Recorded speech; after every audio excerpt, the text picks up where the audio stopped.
Welcome to episode 37, I believe, of the Danso Pitch Podcast. I am your host, Charles Danso. We have a special episode for you today. I want to definitely give you guys a minute. Just sit back, relax, enjoy yourself. We're going to be definitely talking about something really interesting, something that's been hitting the market for a while now, and I'm excited to share with you guys listening in. For you guys tuning in through our website at thedansosolutions.com, thank you for tuning in. For you guys coming through YouTube, remember to subscribe and check us out.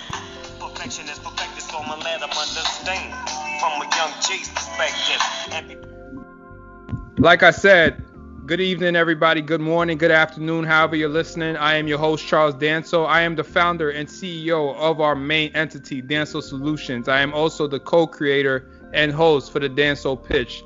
Welcome this morning, this afternoon, this evening, wherever you're listening from. I want to thank you guys for tuning in. Today, we're going to be discussing something very interesting, something that's been going on for a while, something that's reminded of the gold rush back in California about over 200 years ago, and that's cannabis, marijuana or pot, however you guys want to view it, however you guys want to call it. But what I want to talk about today is from an investing standpoint, how you as a consumer can invest in cannabis outside of just smoking it, the different ways you can grow it, the different ways you can sell it, the different ways you can invest in it, the different ways you can actually give money towards it. I'm going to cover all that today and then more. But like I said, let's get started. So as many of you listening in obviously know about, cannabis has been a very volatile type of investment. The reason being is there's been lack of regulation behind it from the government. Obviously, a lot of people have been facing jail time as a result of selling it, distributing it, smoking it, so to speak. But it's only now in recent years, where there's been a decriminalization from the government because of the fact that they see it as an opportunity to start businesses, as well as a substitute for medical things that you may have been on before, like steroids and different things of that nature, for pain that you may do through surgery. Obviously, some people recommend cannabis, marijuana as a substitute for steroids because you're not as addictive. And steroids also, there are major side effects as opposed to something like marijuana, which obviously has been tested and proven. So like I said, as an investor, this is the time to invest in it. However many ways you want to do it, I think is important because of the fact the government is starting to become a little bit more understanding. Only reason is because they see the money that's behind it. So I definitely recommend for those tuning in to definitely look into cannabis stocks as cannabis businesses as a way of a future. So like I said, I want to go through just different ways you can actually, as a consumer, invest in cannabis. The first way is actually being a grower. So what a grower means is you're the individual that actually start with building, growing cannabis, growing marijuana through various means of farming, cultivating these products, testing it. And obviously you guys seen some celebrities that actually have their own cannabis farms. I see Mike Tyson, Al Harrington. These are just famous athletes that I've seen that have started to actually grow their own marijuana.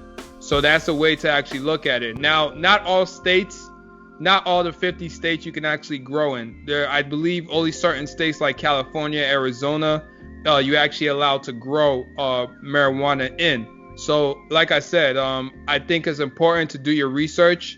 If you are going to grow, definitely look at farmers. I think farmers, outside of just fruits and vegetables, they actually start getting more work through being marijuana growers because of the fact that they understand the semantics behind actually growing a product and understanding how to properly water it, take care of it, the different temperature you have to, obviously grow your baby. I'll call that marijuana through. So I think for those looking to be a grower as an investment or down the line when you get a little bit of money, start small, you build your product, but definitely hire farmers. That's why for those that follow me through my page, Charles in Charge, on Instagram, Charles Danso, I talked about farming being an industry that will be growing in the next 5 to 10 years because in large part due to marijuana. I believe that a lot more investors will actually hire farmers or want to learn more about farming to grow marijuana, grow cannabis, as more states start to decriminalize it, start to be more lax with the rules. I believe that more people want to actually have their own farming system for marijuana. So that's definitely, like I said, the first thing that you want to look at if you want to invest is being an actual grower of cannabis. The next one is open a dispensary. Now, for those listening, you may not know what a dispensary may be. What that basically is, again, is basically it's like a pharmacy for cannabis. Like you think of it like a pharmacy like CVS, Rite Aid, various Walgreens, various things like that. A dispensary is basically just like something like that, just for marijuana. A lot of places I've been to in California have dispensaries. I know a few places out east, like a small percentage, like maybe in like Connecticut and those areas have dispensaries.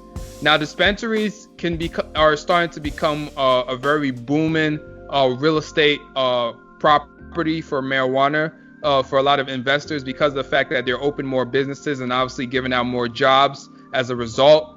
I think that's another reason why the government is actually starting to become more lax towards obviously having marijuana legalized through their states, is because through the pandemic, a lot of people have lost jobs, and they understand that a lot of people have the capital, have the product to actually sell marijuana, and as a result are opening a lot of these dispensaries. So a lot of these brick and mortar dispensaries, so to speak, are giving more jobs to individuals that couldn't get it before due to the pandemic. Like I said, losing their jobs. Obviously, with the coronavirus hit, a lot of people have been on unemployment for a couple years now, almost, it feels like. So again, it's important that if you are going to open a dispensary, understanding the rules and regulations that govern your state. Another thing is, like I said, opening a dispensary in a state where you know that your product, obviously being marijuana, cannabis, pot, however you want to pronounce it, is able to be distributed and you are able to produce jobs as a result. The next is a delivery service. For the audience listening in, don't be surprised if you see Uber, Amazon, basically a lot of these, Lyft, a lot of these, like I said, car services, delivery services actually distributing cannabis. Now, this isn't like your normal plug. That doesn't mean that you're gonna just call and like, hey, I need an ounce, I need an O, and then they're gonna basically, for my guys that smoke, you know what that is exactly. That doesn't mean that that's what these delivery services are going to do.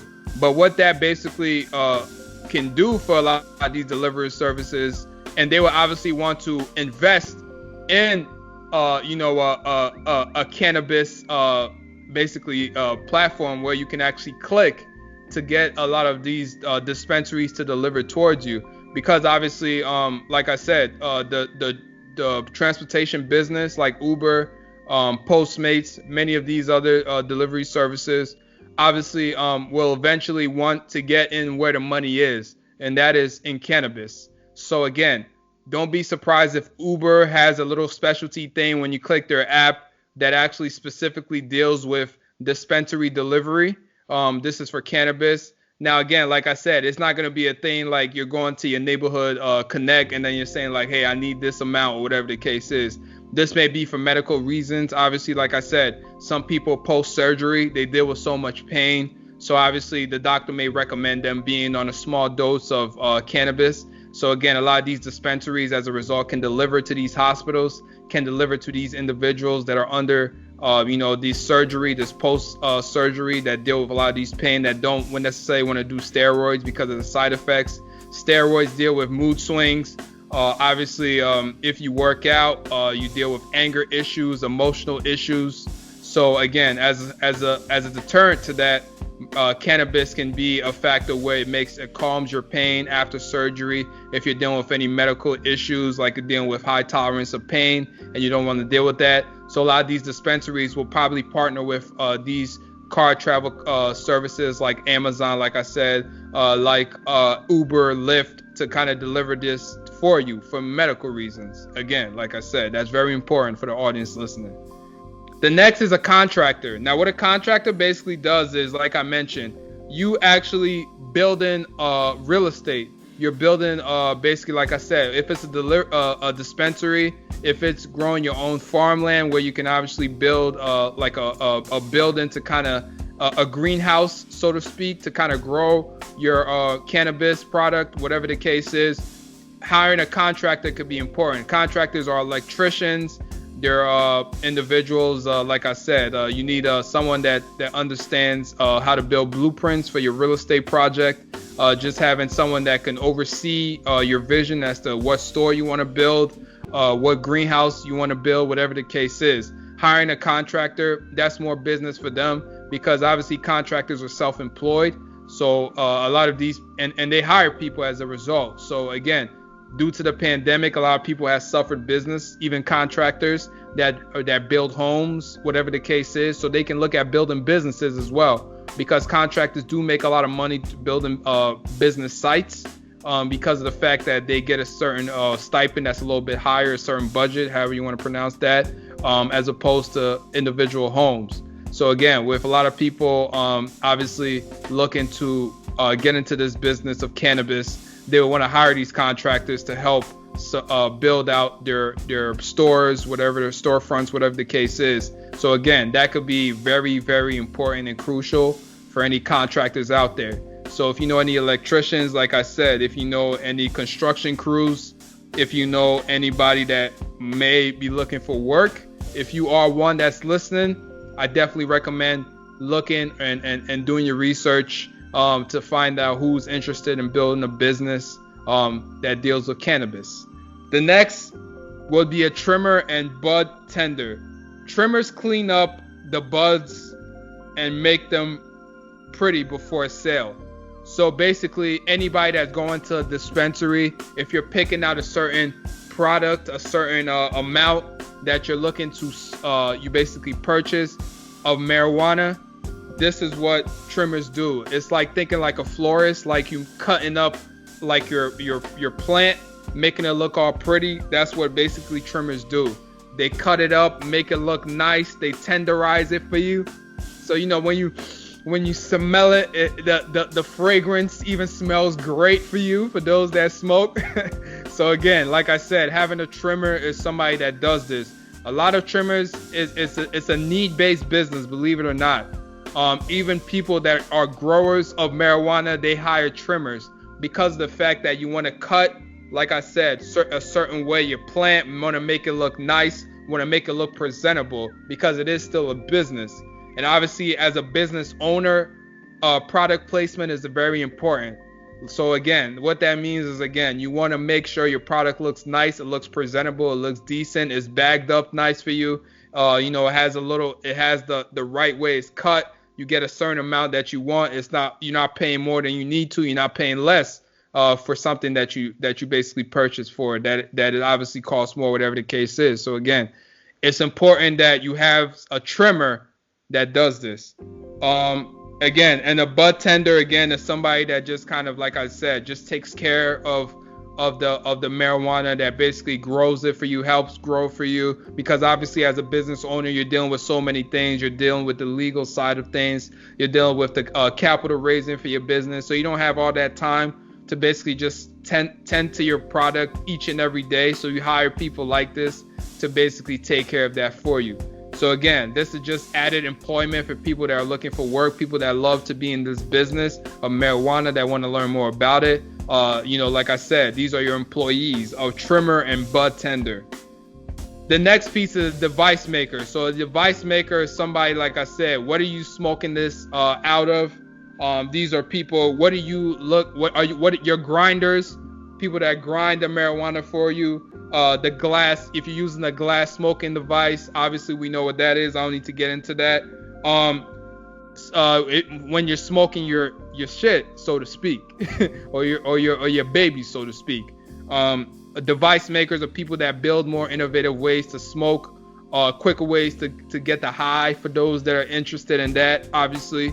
I think, that's another need-based employment to your trimmer and bud tenders is a device maker. So again, like I said, for the audience listening in, definitely take advantage of it. If you are looking to basically build out this type of business, you definitely need somebody that's your innovator, your chief information officer, someone that brings new ideas, your creator, somebody that basically is able to build more technology for your product, obviously being marijuana, as I mentioned. Definitely take a look at that, take a listen, check that out, like I said, for those listening in.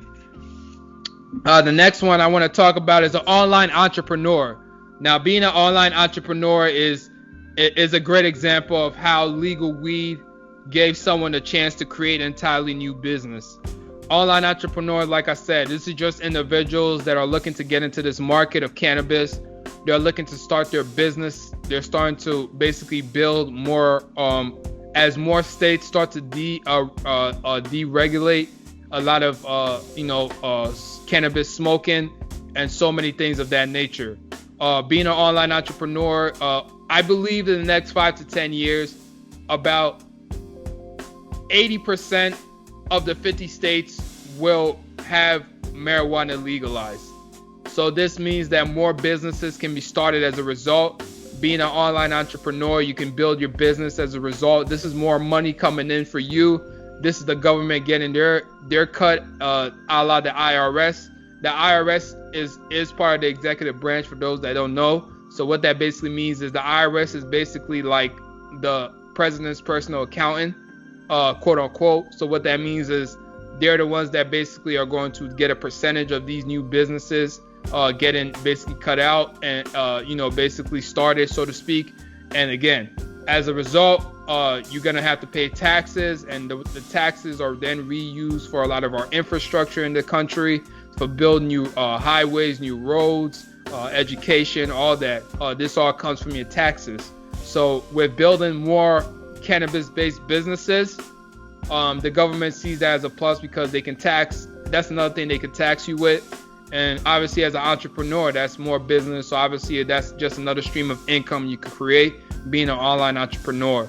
Now, it's important to know, jumping into an industry like this, like I said, is highly volatile. What that means is it's still not completely 100% safe to get into. So if you are going to get into it, really understand the business of marijuana, cannabis, like I mentioned. That doesn't mean just being a smoker. It means really understand the businesses, how businesses have grown over time. They're in the cannabis industry, how they've hired, how they've gotten the right legal team behind them to kind of push forward more products, more service. This is all important. So again, like I said, for those tuning in, definitely check it out. Definitely make sure you listen fully to this need-based business. For those that are already in it, listen to how they did it. Listen to the things that they can improve on from you just learning more about them. Again, this is just something, like I said, I want to let you guys know. Excuse me. I want to let you guys know and just learn more about. The next is being a venture capitalist. For those that are tuning in, being a venture capitalist is something that means you have to have a lot of money, or you're going to have some type of money to get into it. So venture capitalists are people that basically are investors for your business. So as more businesses are grown through the cannabis industry, that basically means that you need some type of investor to grow your products, to grow your employees, to grow just to take care of your overhead. So you're going to need investors. There are many VCs out there, like I said, not just celebrities. These are just everyday individuals. How can you be a venture capitalist? You don't have to do it yourself. If you have money already, if you have like maybe 10, 20,000 saved up, God bless you. You can do it. You don't even need 10, 20,000. You can just get you and your friends. Let's say 3 of your trusted friends can get together. You each put in like 1,000, 2,000. You can actually get about 6,000, 5,000 to actually invest in a cannabis business. Now, a lot of businesses out there that are starting both in Canada and the United States are looking for venture capitalists in the cannabis field. Again, a lot of online entrepreneurs that have started cannabis-based businesses are looking for venture capitalists to invest into their business, and they are giving out equity as a result. So if you are interested in that market, in being a VC venture capitalist, I highly recommend doing your research on a lot of these startup cannabis businesses. Get in early while you can get the most equity out of it. And because of the fact that more states, more countries are adopting cannabis as a need-based business where they're eventually looking to get into, because of the fact they see the money that's in it, much like EVs or electric vehicles, it's important to get in now. So again, you don't need to be a celebrity to be a venture capitalist. You can be a venture capitalist on your own accord, your own merit. You just have to know how to innovate. You just have to come in with the right people. If you need individuals to come in with, there are many people. I want to shout out Harlem Capital. I don't think they're investors in cannabis, but what I mean is I've read their story. Definitely check them out. They each just started with just having four friends, I think 4 or 5 friends, just each investing $1,000 each, and they were able to basically invest in their company into a company for about $5,000. Now they're managing, I think, a portfolio of like 22 million or some crazy number like that. So I'm saying that to say that it's okay to start small. You don't have to go in with 30,000 to your name, 20,000 to your name. You can just start off with 1,000, 2,000 to your name to invest in a lot of these companies. I highly recommend investing in startup companies like these because of the fact that early on as an investor, it is highly volatile, like I said. But if you're consistent at it, you can definitely grow as a result as the business grows. You make money when the business makes money. So think about it. If each individual, you have like 4 cannabis companies you're invested in, each person is giving you like a 2 to 5% return, you're making easily close to a couple mil a year as the business grows. So for the audience listening in, like I said, venture capital is another way you can go, and I definitely recommend looking at it. It is a lot of work. It's not easy, but I think everybody that's listening in definitely has the vision to, if you wanted to get into this market, to do your research and ask the right questions to those that have been there. I definitely recommend that. And obviously, last but not least, being a stock investor. Now, I'm sure for the audience listening in, a lot of folks already have been investing in cannabis. I've heard the Tilrays of the world. I've heard Aurora Cannabis. I've heard Cora Leaf. I've heard Green Thumb Industries. These are all publicly traded companies. Being a stock investor in cannabis, it sounds cool, and it is. But again, like I said, like any stock, it's important to do your research. It's important to understand the management that's behind each company that you're looking to invest in, because not all companies are great. Just because the market is great, what it means is you investing in cannabis doesn't mean that every specific business in the stock market would do great. Obviously, you will face a lot of risk going into an industry that is still volatile, because not all states, not every government official agrees with legalization of cannabis, but it's starting to trend in a positive light. So I definitely recommend, if you are a stock investor, doing your research, understanding the moats. A moat is the company's competitive advantage over another. So what that means is, what does this specific cannabis company does well as opposed to this other one? Each cannabis company does something different. Again, it's important to do your research on. What I mean to say, some are medically based, some are recreational based, some are investor based. So it's important to understand what industry of cannabis you're getting into if you are a stock investor. Usually you can see that through your brokerage accounts. These are Robinhood, TD Ameritrade, E-Trade, whatever platform you're using. They give you a short description of the company. They talk about the management. Watch CNBC when they discuss these stock companies going public, how the management is, how they've done over the 3 to 5 year span. Obviously, for a lot of these startup companies, like I said, if you want to be an investor, still do your research. But like I said, stock investing is a cool way. I think that's the more overall investment platform you can kind of go towards, as opposed to the others, because of the fact you can do it through your phone and there's not much work. The work that you have to do is just researching how management is and the company's competitive advantage.